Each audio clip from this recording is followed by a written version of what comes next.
This is Supply Chain Breakdown, and today we will be breaking down the European Commission's antitrust investigation into SAP, a light topic, obviously.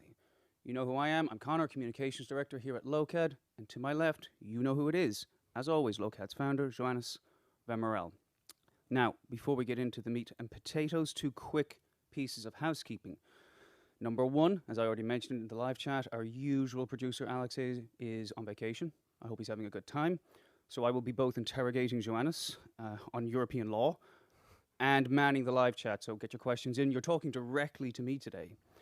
And the second piece of housekeeping, as I said right at the start, compared to our usual topics, which I wouldn't say are light by any means, but, you know, they're more discursive. Today is a semi-serious discussion. It's an open investigation. And for that reason, I have, in fact, been told, not asked, I might add, to read the following legal disclaimer. Max, hard cam 1 on me, please. You're on me? Okay, thank you. The opinions and arguments Joannes and Conor present today are awesome. So, Joannes, question 1. How exactly did we get here? What is SAP accused of having done? Top of my head, there are in fact two set of investigations, one in the US, one in European Union for very different things.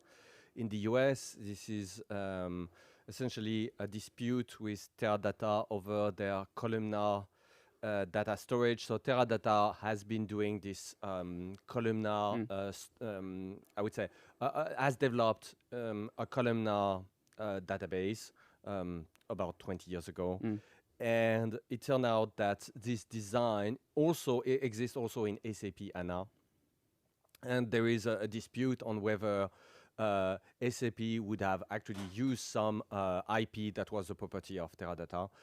And here, my humble take about, so there has been, I would say they went to court, it has been, there was judgment, and then there have been an appeal, and it's going through higher and higher circuits. Here, for the American side, I would say the take is like a fight between two dinosaurs, because those, the interesting thing is that they are like arguing about technologies that are essentially fairly outdated nowadays. So you're arguing about whether a piece of something was stolen in terms of IP that was out of date even a decade ago. So I don't know how it will go, but it seems to be I have very little opinion on that, except that what they are fighting over is, to my humble opinion, something that is semi-antiquated. So it's we will see. Justice will decide something. But I think that the stakes are not that super high for the world of enterprise software at large. In European Union, the question being asked, that's my understanding, is whether SAP is fostering anti-competitive behaviors when it comes to the aftermarket. So it's for on-premises ERPs. It's about really the services for the maintenance of the SAP suites of products, and whether they are actually blocking competitors from taking over. And obviously, this maintenance is a very lucrative segment of SAP. And now the question is whether they are, I would say, anti-competitive on that. And that's I would say, where my understanding of the situation. Well, just for the sake of parity, I just want to read from what is, again, this is freely available. I found this online. It's a 1.5-page press release. I'm only going to focus on the 4 practices which the European Commission takes exception to. And this is, again, as you pointed out, for the maintenance and support services of SAP's on-premises ERP software. And very quickly, the 4 practices that they object to. And again, this is the European Commission's own language. SAP requires customers to 1, seek maintenance and support services from SAP for all their SAP on-premises ERP software, and choose the same type of maintenance and support under the same pricing conditions for all their SAP on-premises ERP software. This effectively prevents mixing and matching between different vendors. Number 2, SAP prevents customers from terminating maintenance and support services for unused software licenses which may result in SAP's customers paying for unwanted services. 3. SAP systematically extends the duration of the initial term of on-premises ERP licenses, during which termination of maintenance and support services is not possible. And last, SAP charges reinstatement and back maintenance fees to customers who subscribe to SAP's maintenance and support after a period of absence. In other words, if you were a client 10 years ago, you left, you returned, you pay what you would have paid during that time. Now, Joannes, we're a SaaS company, we sell software. SAP maintained, and for the record, I quote from Reuters, our policies follow industry norms. What do you think of that? Is that industry norms? I think that's, I mean, let's be clear. My own take is that it is, I would say, sheer insanity. I mean, it is, you know, I think that technical term would be batshit insane, something like that. But nevertheless, I think if you find fools to sign those terms, this should be legal. You know, insanity should not be made illegal. I mean, if a large corporations want to sign a dismal contract with another large corporation, you know, it's adults in the room. There is consent. Yes, it is completely insane. But so that's where I would say. So SAP say it's standard practice. I wish Lokad would be able to negotiate this sort of terms with our clients. Again, to this audience, we are nowhere near this level of abuse. Or any, I would like to say. I would say yes. I mean, just to give you the sort of vibe of what at Lokad we negotiate, it's more like if we say that you can cancel at any point of time, does that mean that if you consume like 7 days of a month, do you have to pay for the whole month or only like 7 days out of 30? You know, that's the sort of terms that we're negotiating here. That's you know what Lokad considered like the sort of standard practice. Should we consider that if you start a month, you have to pay like the whole month? That's the scale of negotiation. And here you're saying that okay, if clients come back after several years, they would have to this reinstatement fees. They would have to pay you know the difference for many years where they haven't been using the software. This is wild. This is wild. So, but again, my take is. I think you know I'm all for free enterprise, and my humble take is that this is not per se anti-competitive. The fact that is wild and very insane, in literally, you know, not sane for anybody. Non-compos mentis. It is, yes, but I believe that the role of European Union is not to establish reasonable practices or best practices.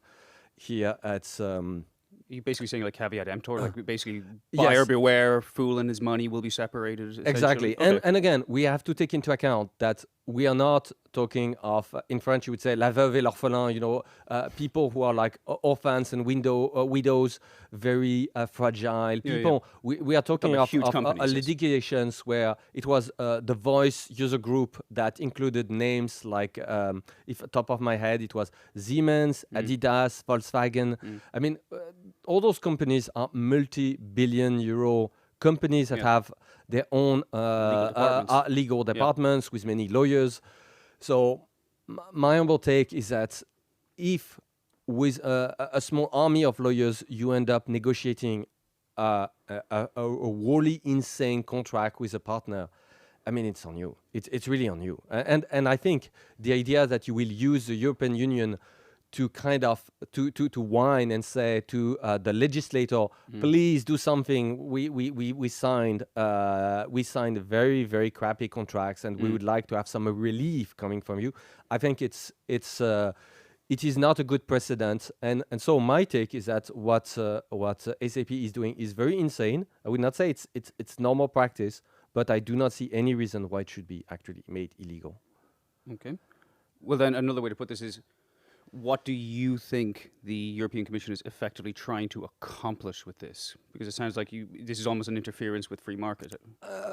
I think here there is this, I would say, misunderstanding on how do you get to better free markets. You see, the problem is that many bureaucratic institutions, and the European Union is one of them, think that if you just pile up bureaucratic rules, you will get. You see, anytime you have a bureaucracy, the only thing that they can think of is adding, legislation, because that's what those public bureaucracies are doing. They produce legislation.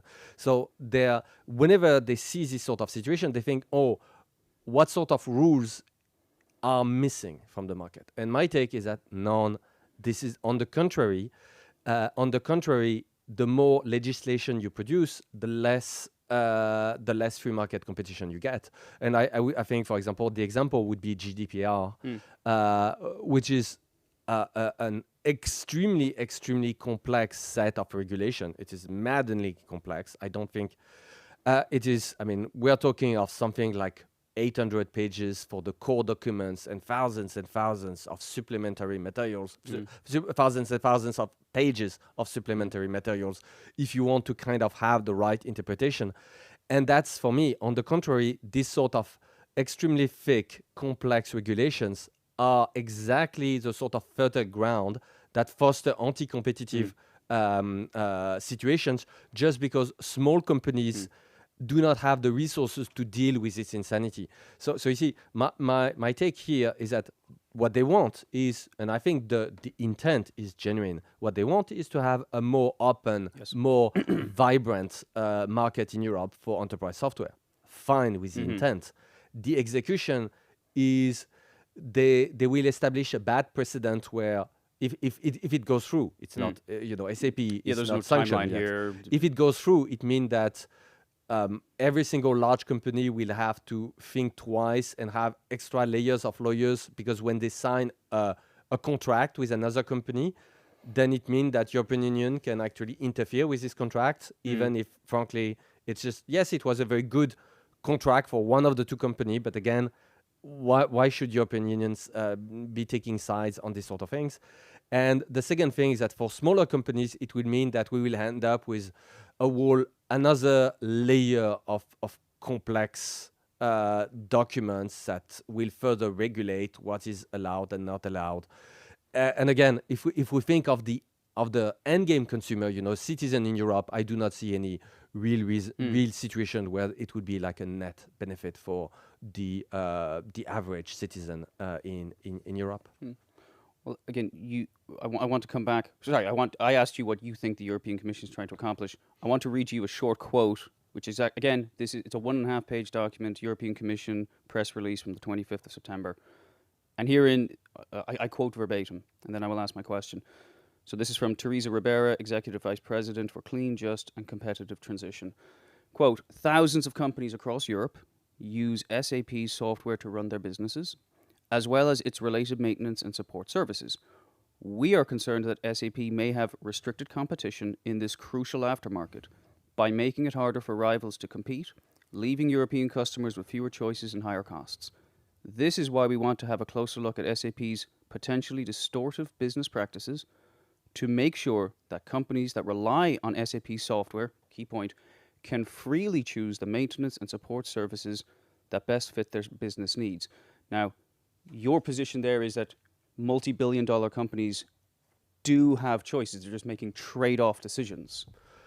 Yes, and again, you see, that's a sort of situation where, you see, you should not be counting on a legislative body to save you from your very bad decisions. I think it's bad precedent. Would this decision help those businesses? Kind of, but I think, again, it's important that bad decisions must be sanctioned. That's the way the market works, because you have to think that there are also thousands of companies who made the right choice, which is to not use SAP. Why should those companies who made the right choice, who actually went for competitors, suddenly be deprived of their superior management execution, who they went for competitors? So you see, my take is that you should not be picking winners and losers. And if companies made exceedingly bad management decisions that are costly to them, it is part of the market mechanism to ultimately have better companies. If companies go bankrupt because of that, I would say, yes, it is the markets at work that are acting as filters. Markets are filters for badly managed companies. So it is, in essence, quite important that companies bear the full price of their mistakes. And you see, if there are hundreds of companies that goes belly up due to those crazy maintenance fees, I would say at least it will be a lesson. And maybe this lesson will be remembered, as opposed to have a legislative, a legislator that would kind of mitigate the problem and, in my view, make it last longer. Because you see, if let's assume European Union, do that, and then those companies who signed crazy contracts with SAP, they start doing it again with another vendor. Yep. And they start thinking, oh yes, we are signing a absolutely insane contract with another vendor, but guess what? European Union with 10 years from now will most likely, jump in and bail us out. No. This is really the wrong attitude. If as a business that is, again, SAP is not doing like small businesses. It's typically, I would say, SAP businesses are nearly all of them are above 500 million. Yeah. So we are talking of businesses that have, the means to have extensive IT expertise and extensive legal support. Yes. So we are talking of companies that have no excuse for saying, I didn't know, I had no clue what was in those contracts. This is not like, your grandma who signs, yes, I agree to the 100 pages agreement of Microsoft when they start their Windows, say, I accept, and then there is like 100 pages that nobody reads of terms. No, this is not the situation. I can, for me, as a vendor of enterprise software, I can assure you that contracts are read till the very last line. We have discussion line by line. Yes. And typically when we go into an agreement, when we do this contractualization with a client, we literally go line by line and there is an agreement or no agreement, and whether there is a phrase that needs to be rephrased, etc. So I can assure you, and Lokad, we are doing that even with companies that are much smaller than the clients of SAP. So for me, it is unthinkable that those much larger companies would blindly sign contracts with this vendor. Well, see, this is the thing, and that's a perfect transition. You've talked about blindly signing. I agree with you. It's very unlikely that that's the case. What is more likely is almost in a Thomas Sowell trade-off decision. People decide, well, it's worth the risk. Now, that's one perspective. Another perspective is the very common refrain that, well, if we leave SAP, that's just going to be prohibitively expensive. Essentially, we are locked in. And again, the phrase ERP lock-in. We did this. We talked about it a few weeks ago. Does that sway you at all? The idea that multi-billion-dollar companies are effectively trapped in their decisions, which often date back in time quite a bit, by the way. Yes. No. Again. Let's. Yeah. No. I mean, but here we have to look at the specifics. As I was saying, SAP is dealing 99% of their value as for systems of records. So systems of records have been commoditized more than a decade ago. So if you want to re-implement the thing from scratch, the cost, when I say commoditized, I really mean it. Every piece is open source, and the assembling is very straightforward. That's those crude apps, create, read, update, delete, etc. So it has been commoditized more a decade ago, and now with LLMs and vibe coding, I mean, people are still, discussing whether you can do very fancy things with LLMs, but I can assure you that there is like no problem whatsoever to do crude apps, which are the simplest sort of apps. So it just works. So, and at Lokad, we have an experience. We have plenty of clients under SAP, and we have no problem to gain access to all the relevant data that we need for supply chain optimization purposes. So when people say you're locked in, I would say, in what way? You want to extract all the data? Well, it's relatively straightforward. It's relatively, we do it, Lokad does it, and obviously there is nothing really magical here. SAP, the old database were based on Oracle. you can use Oracle SQL. It just works. You can extract whatever you want from this database. And then now in SAP HANA, you have a slightly different SQL flavor. But again, it's fairly straightforward. There is nothing really fancy about it. So if you want to just start re-implementing piecewise the features of SAP on the side, it is very, very doable. Now, people will complain, oh, but if we re-implement half of SAP, we still have to pay the full price for SAP. And I would say, yes, but that's a very badly negotiated terms that is on you. And I would only say it is just urgent to be at 100% transition so that you don't have to pay SAP anymore. Because again, when people say lock-in, if you really completely stop using SAP, you're not forced to still pay SAP. You know, so you're not completely locked in. You're just locked in as long as you still want to use some of the products. So the solution is just don't just move out completely. So I do want to push back on that a little bit, and I want to use the words of Meinolf Selman. He may be watching, I don't know, but I want to make very clear. This is from a previous episode. He posed this question when we were talking about your ERP is too expensive. So he was not commenting in the context of SAP. But the question is on a very similar topic, ERP lock-in. And I quote, have you tried getting data out of an ERP? It is made deliberately difficult. Most ERPs don't even expose an API. Some even contractually forbid that a client uses their own data stored in the ERP for any other purpose. They know that they built crap. That is why they lock you in. Again, that was from a different context, but it was the same topic, same theme. That doesn't resonate with you? So I would say if you try to have terms that say you're not allowed to extract data from a database that you host, good luck enforcing that to the software vendors who are trying to do that in front of a court. This would not hold. You know, again, I would say you can have like crazy terms, but some of the terms are very not enforceable. And so that would be one of them. For example, there are plenty of vendors who says you don't have the right to reverse engineer. Again, you can say that, but it's not enforceable. You have plenty of, for example, of companies on the internet that say if you put a link toward our website, you need to have a contractual agreement from us.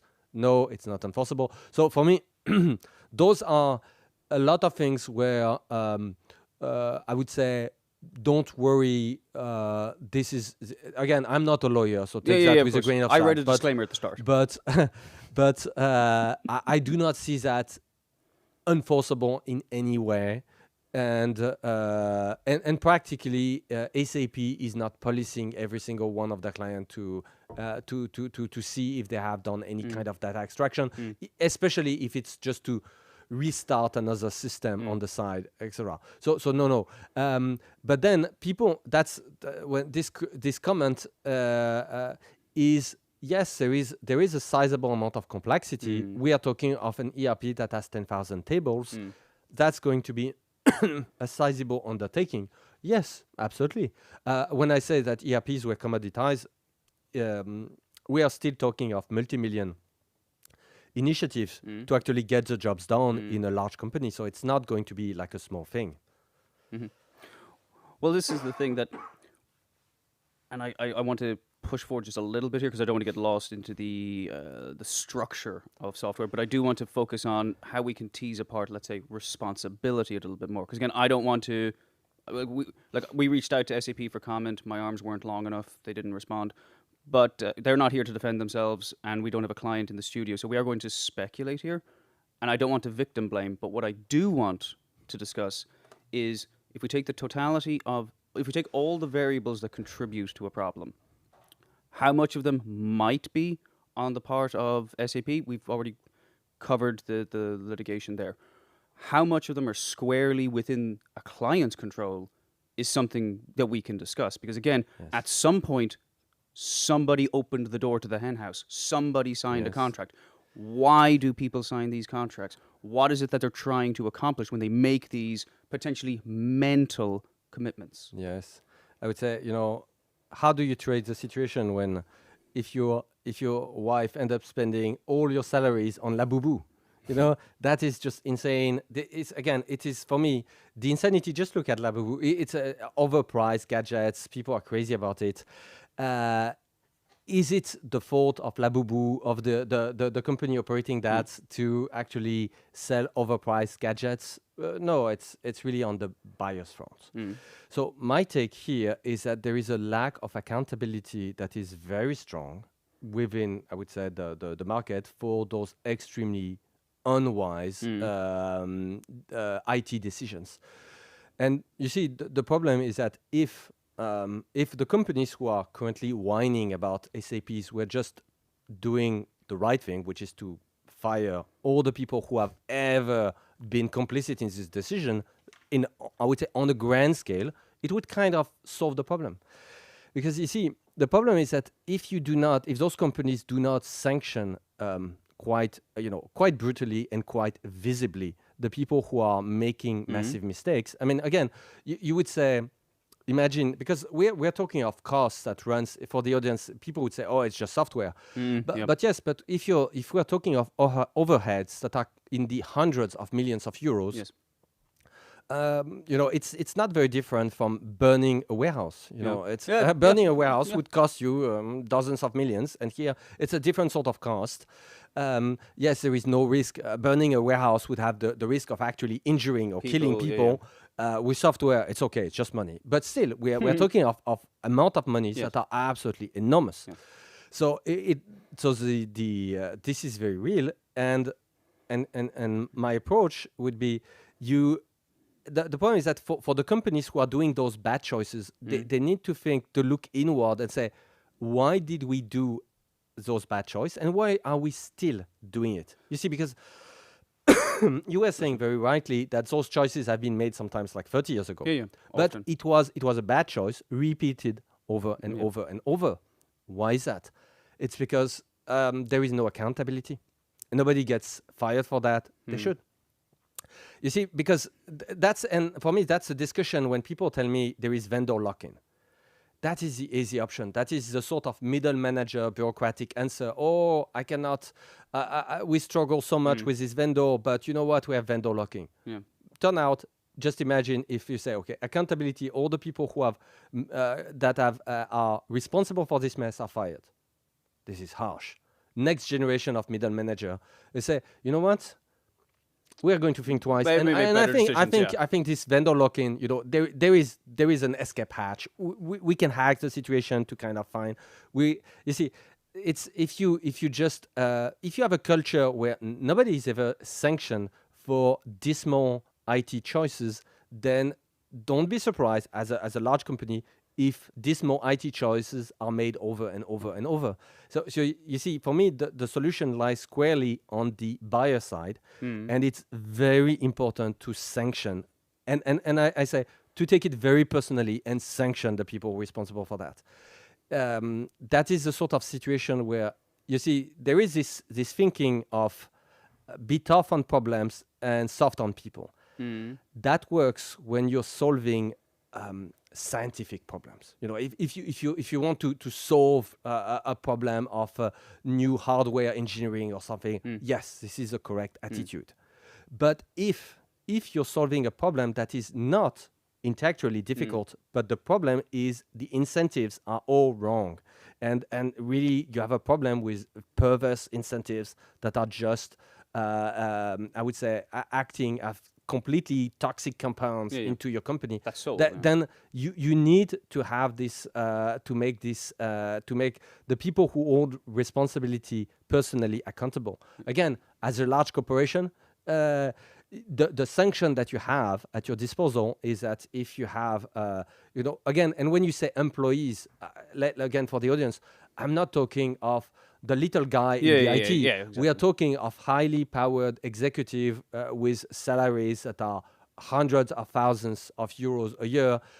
If I have no problem, if you are, let's say, an IT director in a large corporation earning something that is probably 200,000 or 300,000 euro and maybe more a year, this is the sort of salaries that command accountability. Again, I'm not talking of the clerk that is just, at the bottom of the pyramid. This is not the sort of people who will sign off a deal with SAP that will commit the company for more than a decade and more than 100 million euros of spending. So again, when people say you have to fire those people, yes, it's very harsh, but let's consider that I'm not talking of bottom of the pyramid people. I'm talking of highly powered executives that are paid, I would say, extremely high salaries precisely because they are supposed to be the experts, and that will precisely protect the company from doing critical mistakes. All right. Well, that's certainly one solution. I'll say that. An alternative solution to be more productive here, or more positive, is making better decisions at inception. So again, earlier you talked about systems of record. Again, we don't need to go. We've covered this topic many times, but you talked about system of records. And just for anyone who does not know, you're referring to essentially a digital accountant, a digital ledger. And again, I would say even contracts are negotiated. Nobody force you to take the crazy contracts that SAP, again, this is a judgment on those sort of contracts, not on the SAP products, which is a completely different discussion. Nothing prevents you as a large company who wants to sign with SAP to go through the contract line by line and remove all the terms that are just insane. That's it. You just have to negotiate line by line to remove all the insanity. And if SAP proved to be completely unreasonable in their demand, then you will not sign a contract. It is fair. It is fair. Yes, and an element of that again is the consumer. Just for the sake of devil's advocate, the consumer's overall awareness of what is a reasonable price to be paying for the product they're negotiating or considering signing a contract for. So, for example, if they think that the going rate of a system of record, an ERP, is, I'm pulling a number, 10 million per year, and that represents, 50% of their IT budget, they might go, well, 50% is a lot, but that's the going rate for what this is. Therefore, I factor that into my decision-making process. I know for a fact that you don't actually think that. Yes. Yeah. I mean, again, here, the only things that you have to remember, it's not very difficult, is that system of records have been commoditized more than a decade ago. So the cost to both for the hardware and the software, or this entire class of products, has gone down by more than an order of magnitude compared to 10 years ago. That's it. That is just the cost. So what it costs to host, so all the computing resources, CPU, bandwidth, memories, data storage, all of that has gone down by more than a factor, by a factor 10 or more for the last decade. And then the cost to create the software and maintain it has also gone down, but more like 2 orders of magnitude. So it's at least 100 times cheaper. And I would say with LLMs, the verdict is still out on that front, but I would say maybe by a factor of 1,000. Again, but just for crude apps. Again, not for fancy things, but for things that are extremely basic and repetitive. There is a question on whether it's now like 1,000 times cheaper than it was 10 years ago, thanks to LLMs. So as a basic heuristic, again, as you sit at the table and you look at the menu of options at your disposal, if you're seeing eye-watering sums for something that is very, very basic, one should be initially skeptical. Yes, again, and just take as a baseline what those companies have been around for a long time. If you just look at what you were paying 20 years ago, and if the vendor cannot divide the price by a factor 10, you should be. Again, this has been commoditized, and that's, for me, that's a thing that is extremely weird. When you look at TVs, I still remember where the very first flat screen that arrived in France were sold, like at the time it was not even euro, but the very first flat screen, I remember in the store, it was sold 200,000 francs. That would be something like 40,000 euros, and that was not even a very big flat screen.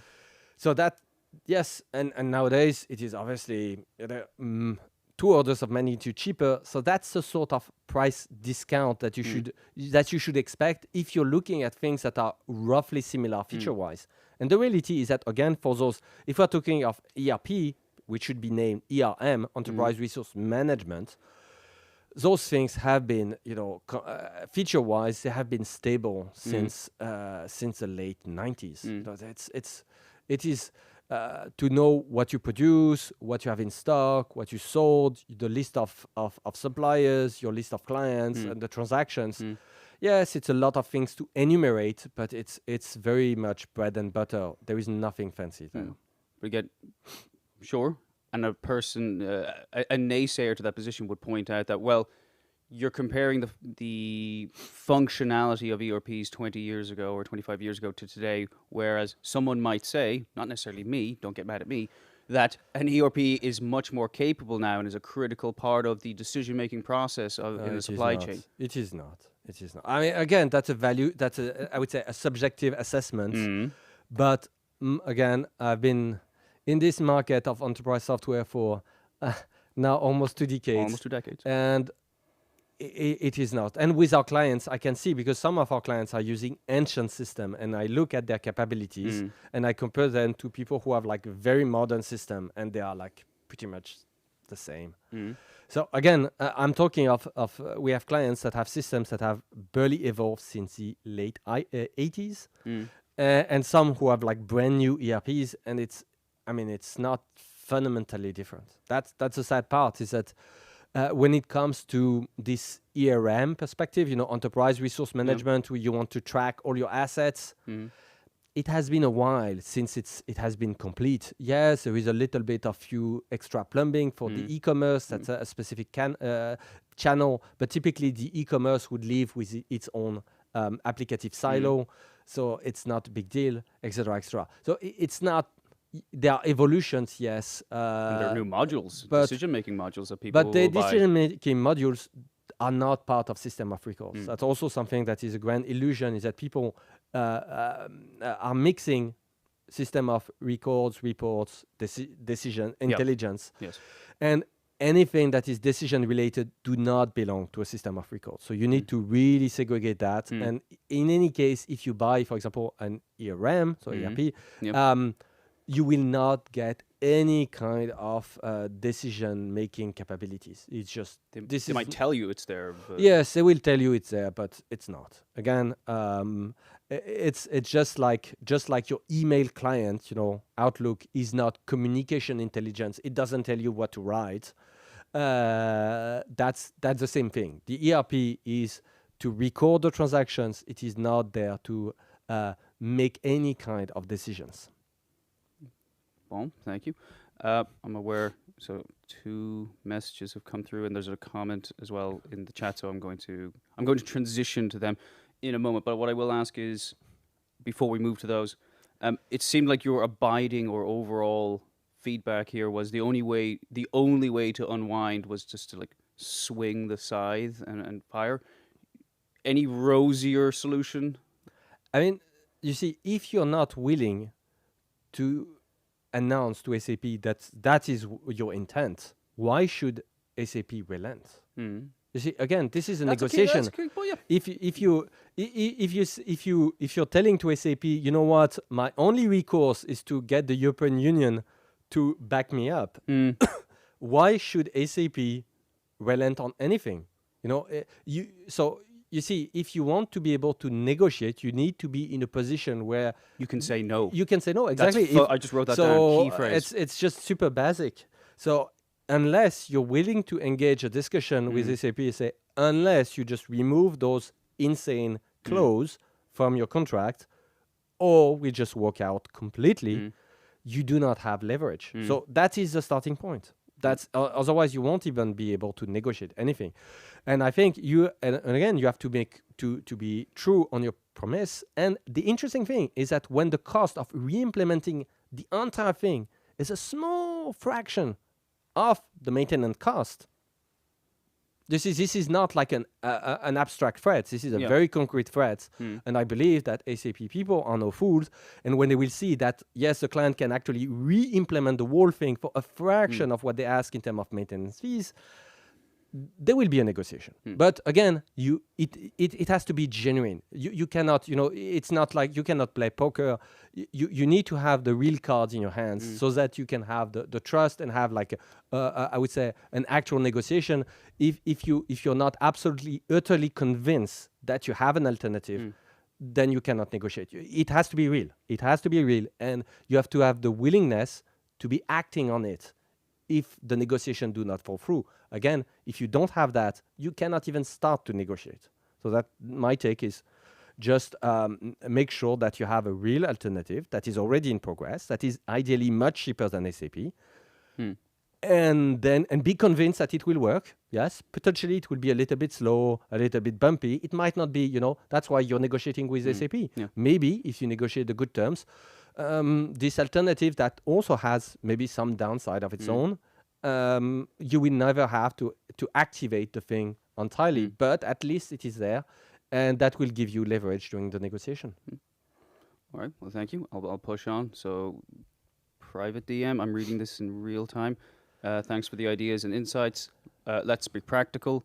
How many euros do we stop burning next year if mix and match, in terms of software vendors, mix and match becomes possible? If the numbers aren't meaningful, then decoupling from a vendor just really isn't an option. Excuse me. I'm not sure I understand exactly. Well, can you reread? Yeah. Well, it's here. Thanks for the ideas and insights. Let's be practical.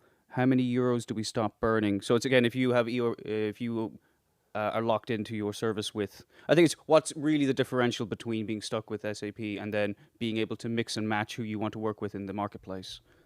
It's a matter of negotiation, really. Exactly, and again, my take is that some contracts, SAP is not a monolith in terms of practices. I have Lokad. We have some clients that seems to have negotiated very good deals with SAP, and some terrible deals. So again, there is viability.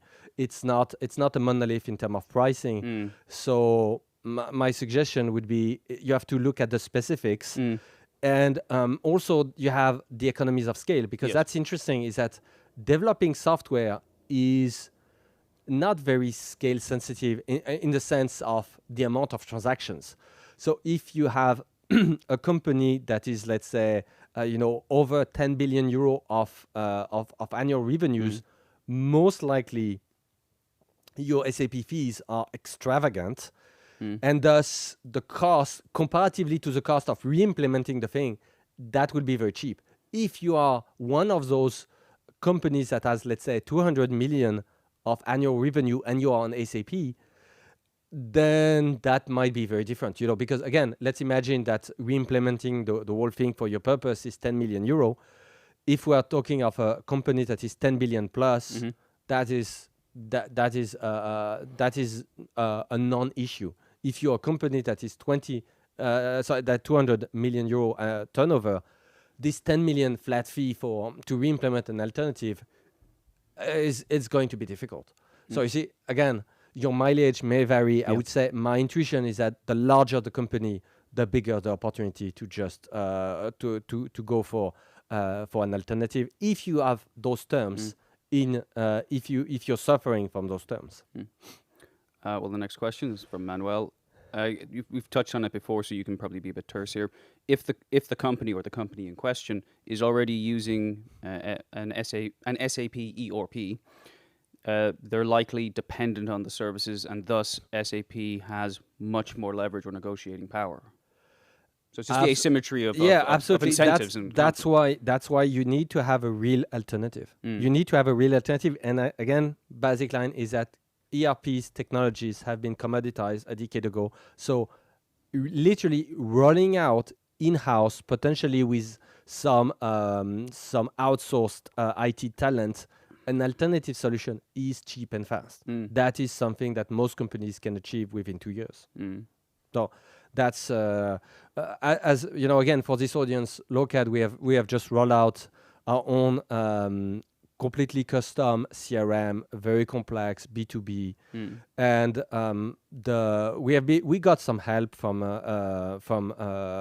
third-party IT talent. So Yes. that was not just developed internally at Lokad, but the budget was for again, we are talking of a fairly complex B2B CRM, and the budget was about 200,000 euro, 100,000 for the external development team, and 100,000 for the internal development effort over 2 years.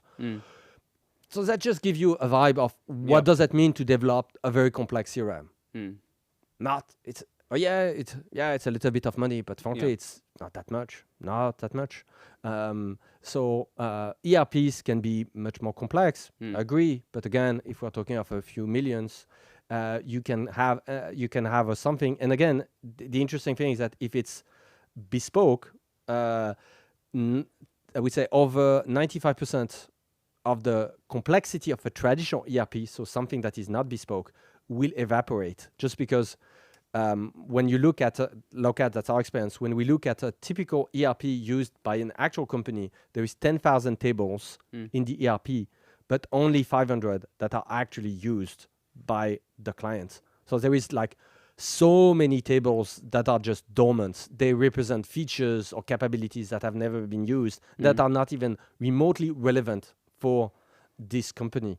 That's why do not think that rolling out your own ERM for your own purpose means 10,000 tables. For most of the companies where I've seen doing that, it typically means something like 200 tables, and even for a fairly complex company. All right. Well, follow-up comment. It's to it's a question, but it's a comment.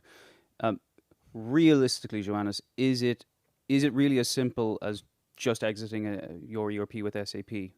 I'm quoting, I know of companies in the automotive industry that are pressured by major OEMs to use SAP, and ERP installations typically take several years. I think we're still in the terrain of trade-offs fundamentally. Yes.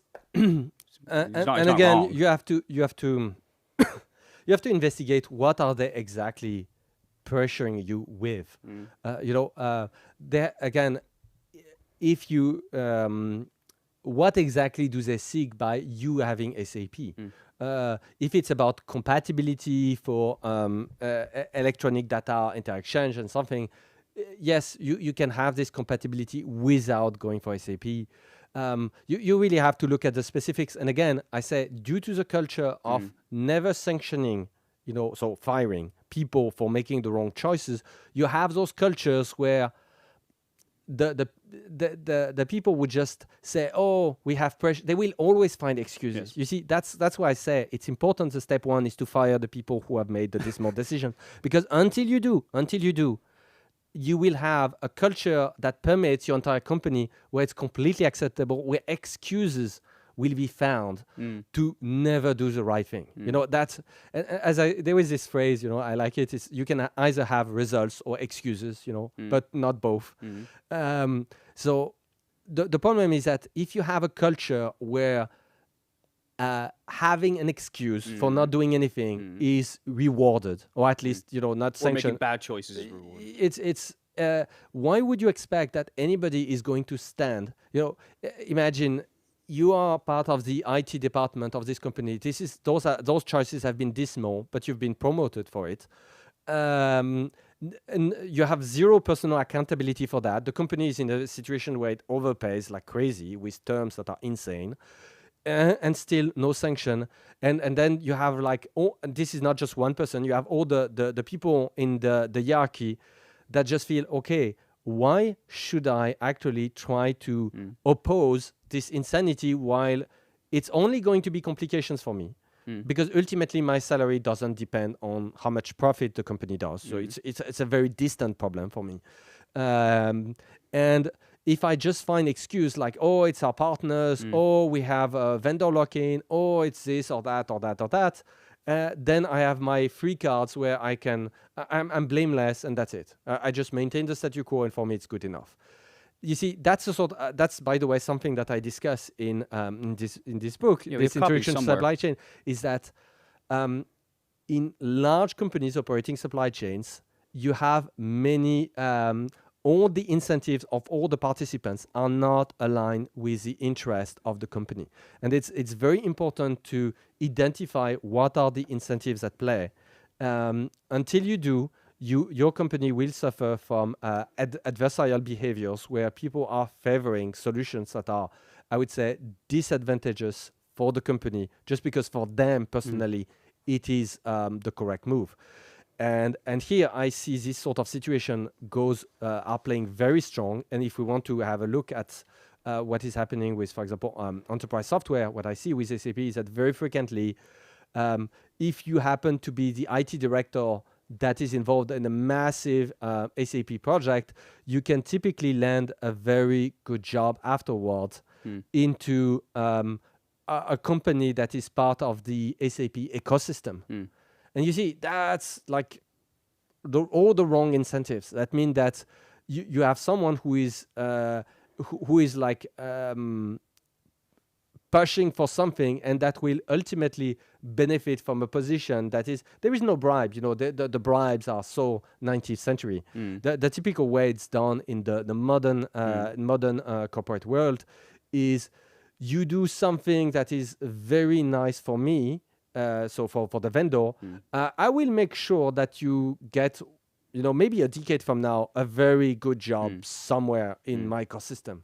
And so there is never any kind of bribe that moves around, but the incentives are there and they're very strong. And that's why I say the only way to reliably fight that and make the alternative solution emerge is to be I would say a little bit brutal when it comes to firing. And the important thing is that what people don't realize is that it has to be public. It has to be advertised. Otherwise, you're missing the point. The point is not to remove the person. The point is to send a message across the board that there will be accountability. And I know it doesn't feel, like very inclusive, but it is unfortunately the sort of things that you need to do if you want to avoid those adversarial incentives to just, damage your company.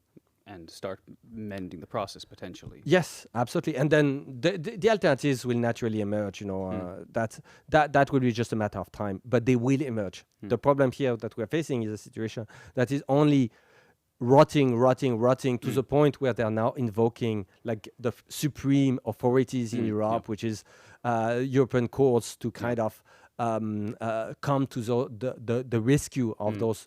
Let's be clear, of those extremely large companies. It's yes, but if you're multi-billion companies, do you need to be rescued by the European courts? Again, that's a political debate. I will not have any specific. Well, we're not going to open that one now, anyway. But yes, but my take is that it's probably not it should not be a top priority, and certainly it should not be part of the roadmap of those companies. All right, well, Joannes, thank you. I don't have any questions, and we've been going for almost an hour, so thank you very much for your insights, as always. And thank you all for your questions and your private messages. As I say every single week, be sure to connect with Joannes and me on LinkedIn. If you have any supply chain questions that you want answers to, we're always happy to connect and to talk. And with that, I'll see you next week for the next episode of Breakdown, and get back to work.